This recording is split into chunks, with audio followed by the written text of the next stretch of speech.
another position, and again, in this position, white's turn to move.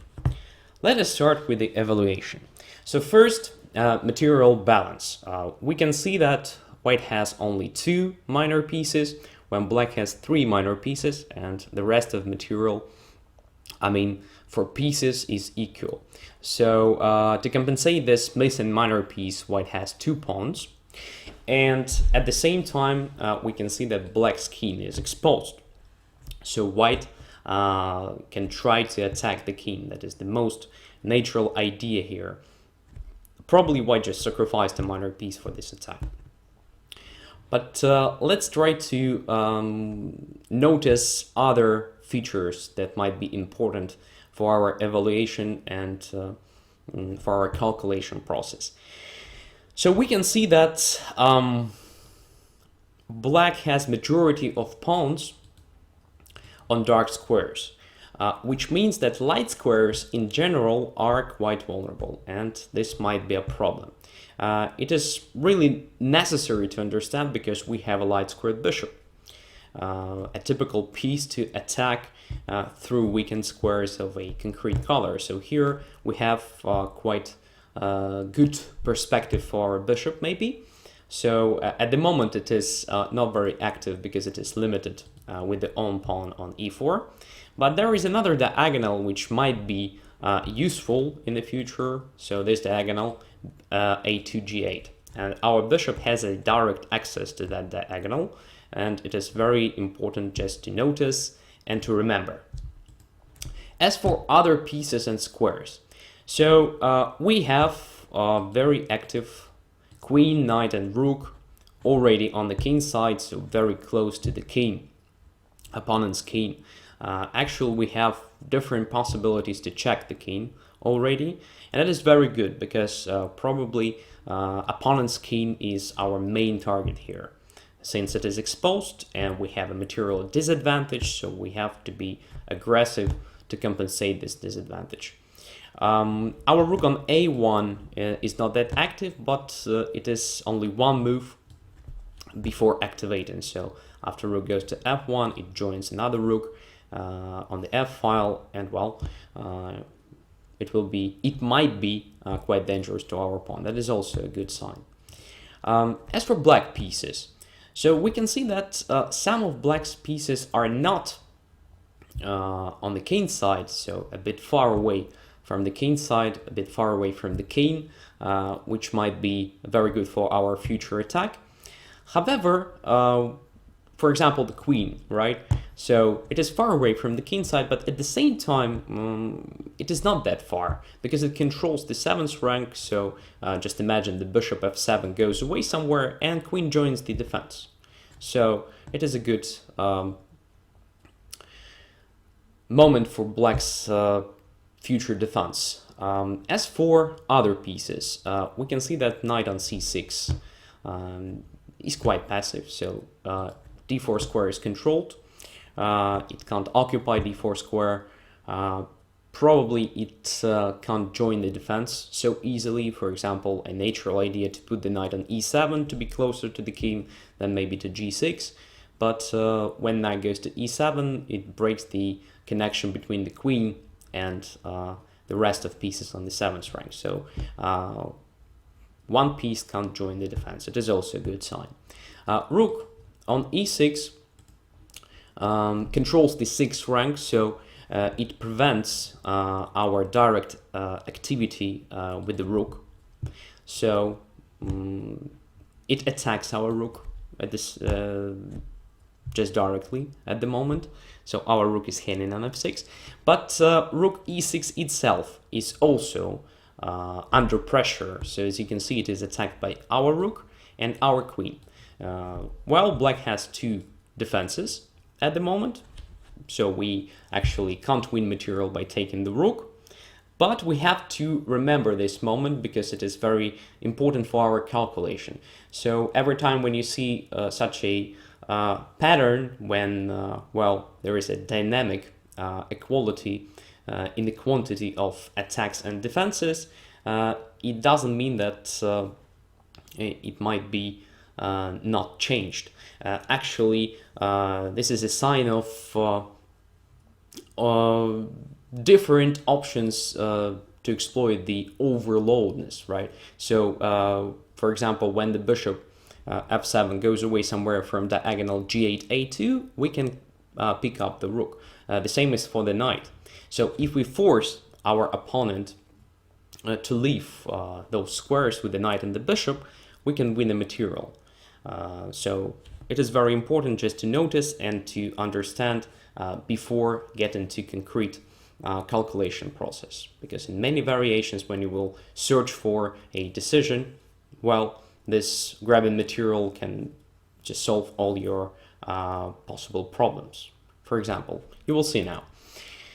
So what else? Looks like we understood all important features of this position, and now it's time to create candidates list.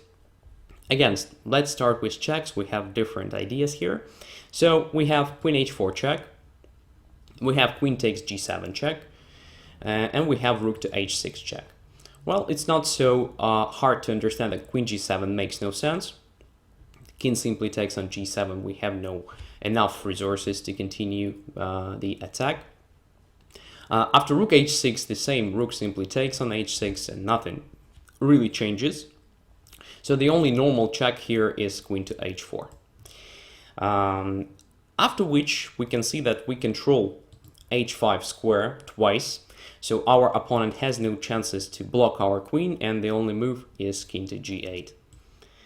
But appears this move is just enough to stop our attack. So as we can see, after king g8, we have no further checks. Well, probably we have some active moves here, but it's clear that we only helped our opponent to improve the situation, because after king g8, opponent's position looks more solid than it was before queen h4 check.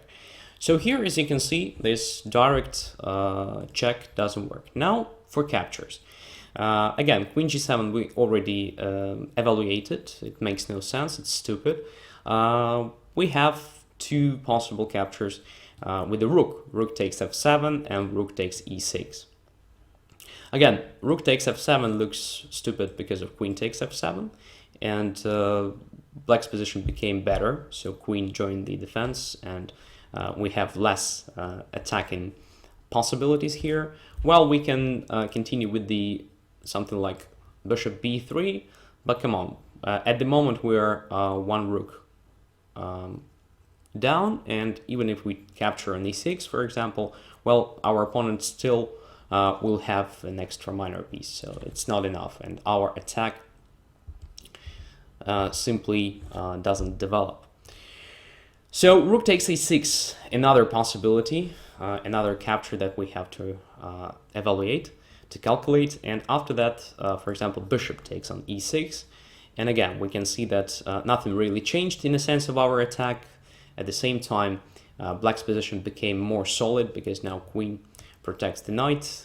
If, for example, queen h4 check, again king goes to g8, we have less resources to attack, so this also doesn't work. So all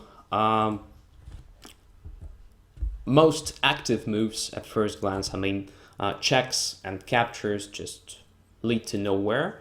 So we have to focus on other possibilities, other active moves. So our rook is hanging actually, so we don't have so many possibilities. One of them may be rook to f1, after which, for example, black can take our rook, and after that, for example, to play something like queen to e7. So might be not so easy to break through, because after that, let's say queen to h4 check, king g8, we can't continue with the rook h6 because queen takes our queen. So looks also not very good. By the way, general rule, when you attack, you don't have to trade many pieces, because you need those pieces for the attack. All the pieces are attacking resources, so you actually have to avoid exchanges. But it doesn't look like we have the time for moving our rook away from f6. Moreover, position of the rook on f6 looks really great in a sense of attack. So what other continuation can be considered here? We actually have to focus on all moves towards the king, so all moves that might create concrete threats to the king. And one of those moves is actually knight to f5. Looks very promising. At least it creates a concrete threat of queen g7 checkmate. So this makes impossible for our opponent to take our rook. So now we have to create a candidates list for our opponent. Since it is a threat of a checkmate, we have to understand how our opponent can prevent this checkmate, because, well, it's necessary to do, otherwise white wins immediately. So our opponent has a chance to take on f5. So the first most natural candidate move is to take the knight. Also, our opponent has a chance to go away with the knight. We can see e8 and h5 squares.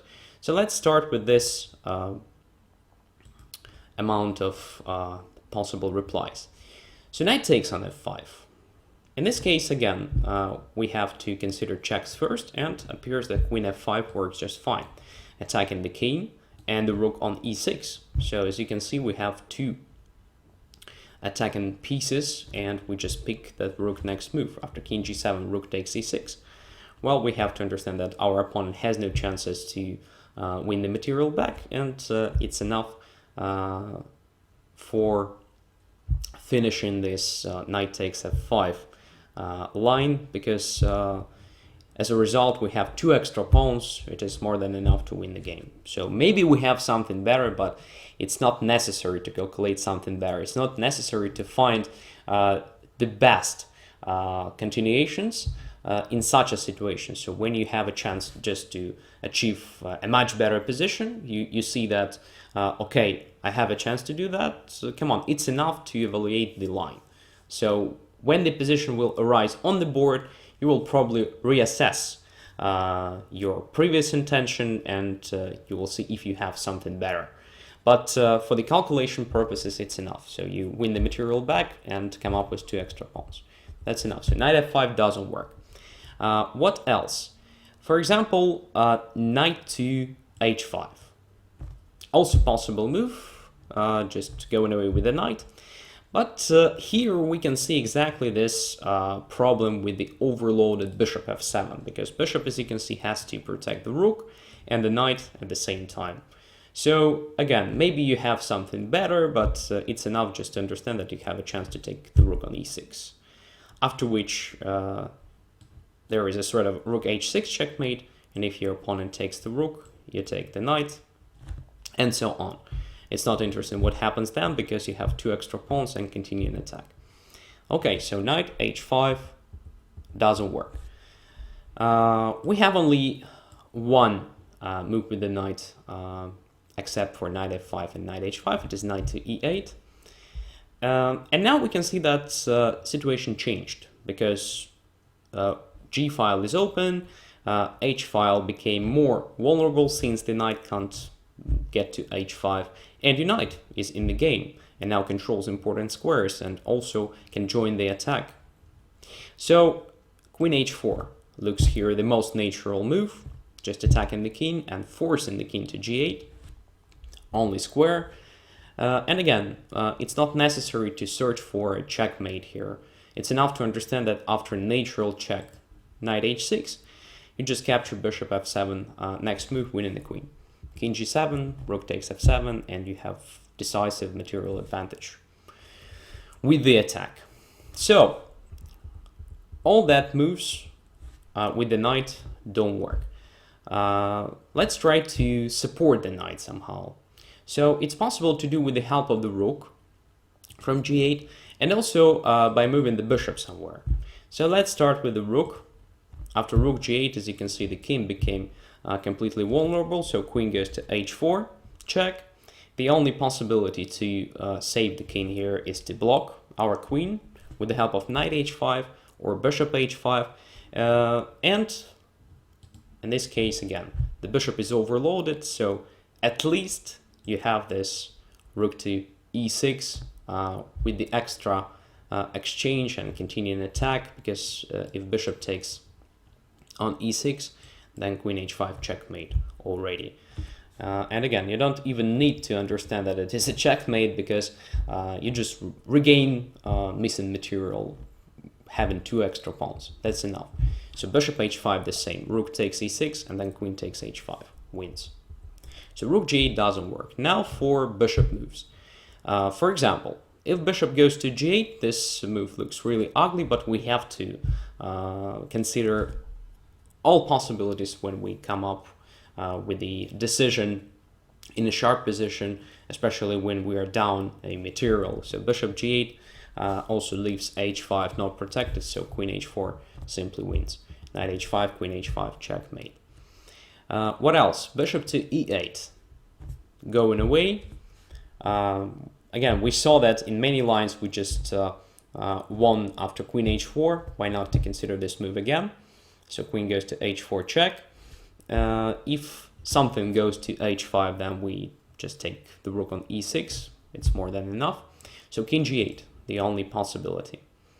And now again, the most natural check, knight to h6. We just continue the attack.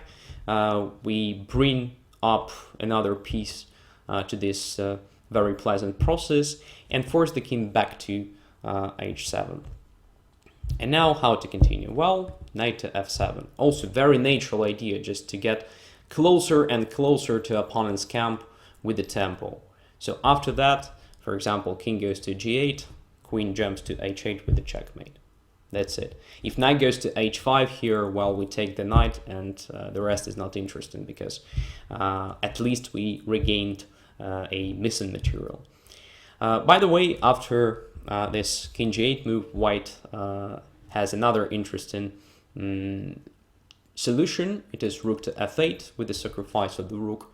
And after king f8, queen h8 check, and king f7, queen takes on g7 with the checkmate. So the king is caught here on f7, and well, looks really nice, but it's not necessary to find this nice checkmate. It's enough for your calculation purpose just to estimate correctly this knight h6 followed by knight f7. So this doesn't work as well. So bishop e8 loses after queen h4. So we actually have only one move with this bishop, and it is bishop to h5. So this is the main opponent's resource and appears the most testing defense, because at the same time with going away from the 7th rank, this bishop covers the h file and attacks our queen. So this looks very annoying at first glance. And here is another question. So why the order of calculation was exactly this? So why I started with other moves and then only then got to bishop h5? Well, I did that only with educational purposes, because I showed you that everything fails except for bishop h5, and it is the main line. That's why I started discussing bishop h5 only now. But in a real game, you can you don't have this information. So before starting a calculation, you don't know which move will be the best for your opponent, so you can get to bishop h5 much earlier. And actually, when you get to such a move like bishop h5, and you see that you don't have, for example, a direct solution, direct win, actually it's not a sign that the whole line, the whole sequence doesn't work. So how I personally just solve this problem over the board? Because, well, the order of calculation, especially when you calculate resources of your opponent, might be random. So usually I do a quick scanning process. We also discussed this technique during previous show. So what does it mean? So after I created a candidates list, actually not a list of candidate moves, but candidate possibilities, I start with quick calculation, so several moves in depth of each line just to collect the information about the position, because actually a calculation process is a process of collecting the information. So while calculating, you understand position better. So sometimes you just, for example, reassess your initial evaluation and so on. So quick scanning gives you a chance to understand the complexity of each line. So for example, you can range then all the lines that you are about to calculate in a sense of complexity. So when you see that, okay, after bishop h5, you don't have a direct win, so you can't find it quickly, at least, it means that, well, you don't have to break calculation. By the way, one of the most common mistakes is breaking calculation process too early. So when I see such a move, for example, over the board, I just skip it. So I understand that I can't see a quick win, but okay, maybe it is not a refutation of the whole sequence. So I just go to other lines. And if I see, for example, just like here, that in all other lines I win, right? So we discussed all possible defenses for black except for bishop h5. So when I see that in all other lines I win, well, it is another incentive for me just to focus on this best move for my opponent, like here, it is bishop h5, and to try to find the solution. So, because this situation, when I understand that I win in all the lines except for only one, well, the fact that I can't see a win doesn't really mean that the whole sequence is not good and I found simply a refutation. So it is a big probability here that probably I missed something for me. And I start calculating in a more focused mode. So let's try to understand what happens here. Actually, queen joined the defense, so g7 square is protected, our queen is under attack, and our rook is under attack as well. So situation became quite sharp. And it's a good time for our basic algorithm again. So we have to concentrate on checks, captures, and to see how it works. Another technique, another tip that we also discussed, but I'm not quite sure during previous show or not, but to ask yourself a question, what changed? So what changed in the position after opponent's move? But first, let's range possible attacks here. So checks. We have rook h6 check. It still doesn't work. Rook simply takes. Nothing really changes. We have queen g7 check. Again, queen simply takes on g7. And after knight takes g7, our opponent doesn't take the knight, but takes the rook. After which, okay, we improved our material balance because now we're missing only an exchange, but it is still bad for us. So queen g7 is not a move again. And now for capture. So queen g7 doesn't work. Knight takes g7 probably makes no sense because after bishop takes g4, we can't continue the attack, right? So we don't have enough resources. And finally, we have the capture of the rook on e6. And at first glance, it looks like a stupid move because our queen is hanging, so we lose our main attacking piece. However, we have to avoid this trap because remember, it is a sharp position. So never break the calculation too early. So if bishop takes the queen, what changed? So now the bishop is far away. So actually the bishop is not close to the king. We have an interesting possibility of the check on h6, and at first glance it looks like not enough because king simply escapes through g8, but you have to continue calculating this. Maybe it doesn't work, but maybe it works. And in this particular case, it simply works and wins. So rook goes to h6 check, and king goes to g8. Well, we're too focused on the king side here, right? So we were calculating only the moves towards the king, only the moves to attack the king, and direct attacks mainly, and so on. But never forget that chessboard is interconnected, right? So sometimes you can reach some squares from the other side.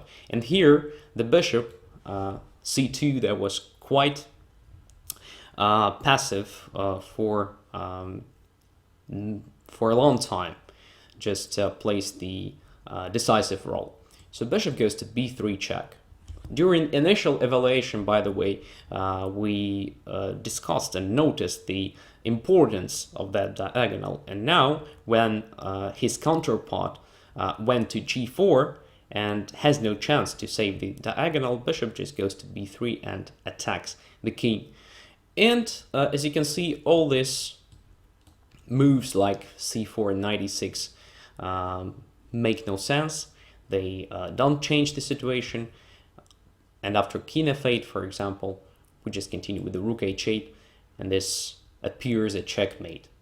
So our knight controls e7 square, bishop controls f7 square, knight g7 occupies g7 and prevents king g7, and it's impossible to block our rook. So that's a checkmate.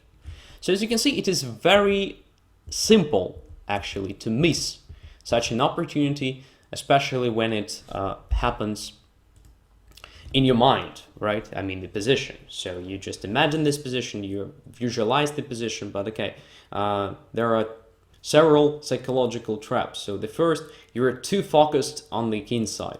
So you can easily forget about the queen side, you can easily forget about pieces that are not involved in the process of this direct attack, like the bishop on c2 that is dreaming on its passive position, and so on. And another psychological trap is that, well, you have a hanging queen, and your queen is the main attacking piece, so you can't afford just losing the main attacking piece.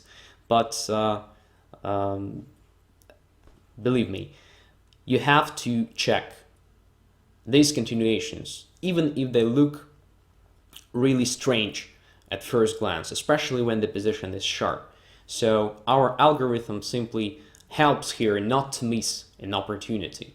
And also another trap that we already discussed is breaking the calculation too early.